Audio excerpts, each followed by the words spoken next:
Hi guys, welcome back to the channel. So what is the success rate of temporary resident permit applications, TRP applications, not temporary resident visa applications, not TRV, but TRP? Let's try to understand it. I am Niladri Mukherjee. I am a regulated Canadian immigration consultant, and as an organization, we predominantly work on various aspects of procedural fairness, criminal inadmissibility, and we also work on various temporary resident permit applications. So let's try to understand the success rate of that.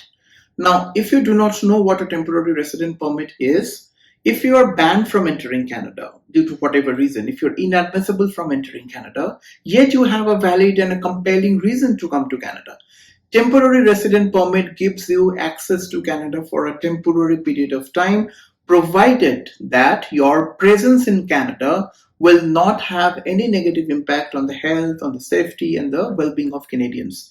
So essentially, it goes as a discretionary application.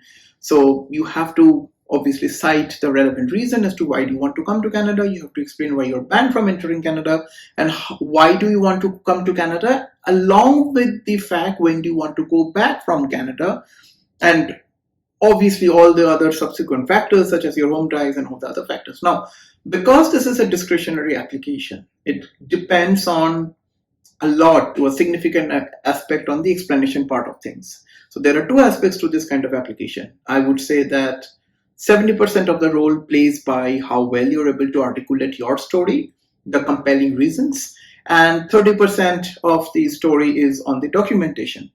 If you want to know the success rate of the TRP applications, because we work on this kind of applications a lot, I could tell you the success rate is actually not very bad. Out of the 10 clients that we end up applying with for TRP, I see at least 7 people are getting the approval, and the decision time is absolutely not bad at all. So these are the positive sides to, as to how IRCC is making decisions these days. But again, also I see a lot of clients who come to me for consultations after their TRPs got refused, after their temporary resident permit got refused. And when I deep dive, when I try to analyze those documents, the reasons, the refusal letters and everything, it becomes quite apparent that either documentations were not perfect or the explanations were not right, or rather both are not right, because of which those applications got refused. So if you're able to make a proper application, citing the compelling reason for you to come to Canada temporarily, explain who is there in Canada, why do you want to come to Canada, how strong your home ties back home is, and how and why your short-term presence in Canada will not impact Canadians in any ways, I do not think getting a temporary resident permit is going to be very challenging. Other important aspect while applying for a temporary resident permit, or to ensure the success rate remains very high, is to ensure the period that you would like to come to Canada for. Never ever mention in your TRP application that you want to come to Canada for a period of 1 year or 2 years.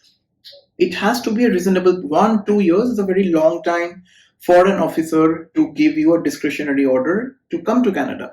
Let's say it could be for 2 months. Let's say it could be for 3 months or 4 months. Something reasonable, something rational, so that a decision-making process becomes easier. Never forget that once you receive a TRP, once you're inside Canada, you always have the option to extend that TRP for a well over close to 3 years, which is not bad, but never ever apply for a TRP citing that I want to be here in Canada for a period of, let's say, 1 year or even 3 years. So these are some of the aspects that determine the success or the failure of a TRP application. And as I have said, based on my experience of working through a lot of cases, actually a lot of TRP cases, I could confirm that the success rate of TRP is absolutely not bad. In fact, it's getting better. Also, one aspect that I think I should highlight is the processing time. Now, regardless of the country that you would applying it from, expect about 3-4 months kind of a processing time, regardless of whatever you see on the government website. That could vary from time to time. Every time they update their processing time. But at least from my practical experience, I could tell you that 3 to 4 months for a well-structured, proper documentation, obviously, 3 to 4 months kind of a processing time should give you a decision as far as TRP concerned. I hope this helps. If you need our assistance with any of these things mentioned, go for a consultation, book a relevant one through the website, Nuvonation.ca. I'll be more than happy to have a case-specific discussion with you, and we can then take it forward from there. Hope this helps. See you guys in the next one. Bye now. Cheers.